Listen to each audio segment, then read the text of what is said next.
SMS que chegou agora. Na mira.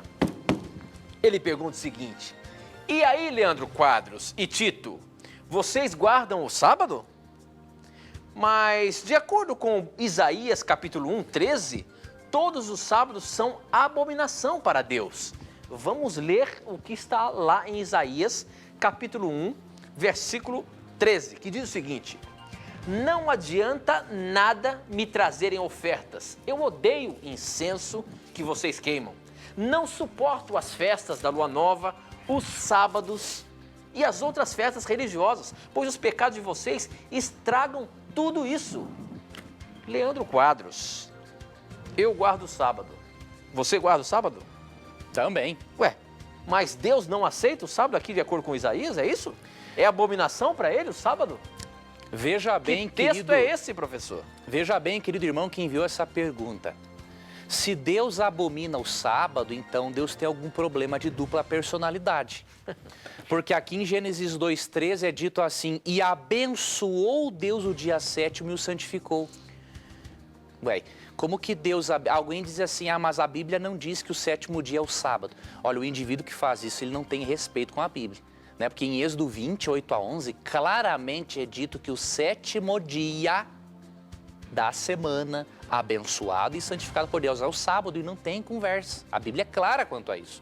Então, Deus diz aqui que ele abençoou o sétimo dia e o santificou. Então, como que Deus vai abominar algo que ele abençoa e santifica? Então, que sábado é esse que ele estava falando lá, professor? Deixa eu ir mais além um pouquinho. Em Êxodo 28, Deus fala assim: lembra-te do dia de sábado para o santificar. Será que seria coerente Deus falar mais ou menos assim: ó, lembra-te de santificar um dia que eu abomino? Por favor. Precisa-se ler Isaías 1,13 com atenção. É que as pessoas não leem a Bíblia com atenção e aí tiram conclusões que não têm cabimento. Quando você lê Isaías 1,13, você percebe que Deus estava assim abominando todas as festas religiosas do povo de Israel. Por quê? Olha o que diz no final: não posso suportar iniquidade associada ao ajuntamento solene. Deus estava abominando a prática deles de observarem festas religiosas, inclusive o sábado, porque eles estavam misturando o que é sagrado com o pecaminoso. Ou seja, eles praticavam as festas religiosas, mas eram adúlteros, criminosos, derramavam sangue inocente. Você percebe isso aqui no capítulo 3, ó, versículo 9. Olha o que diz aqui, ó. O aspecto do seu rosto testifica contra eles, e como Sodoma, publicam o seu pecado e não o encobrem. Ai de sua alma, porque fazem mal a si mesmos. Ou seja, eles eram grandes pecadores. Então Deus estava abominando as festividades religiosas porque eles misturavam o sagrado com o profano. Agora, Deus não estava dizendo que ele era contra o dia de guarda que ele mesmo abençoou e santificou. Então, analise isso no contexto. Tanto que no verso 16, Deus faz um convite para eles, ó: lavai-vos, purificai-vos, tirai a maldade de vossos atos. Se eles tirassem a maldade do meio deles, aí Deus iria ter prazer em aceitar as comemorações religiosas deles. Tá? E eu levo você a pensar em mais um pouquinho.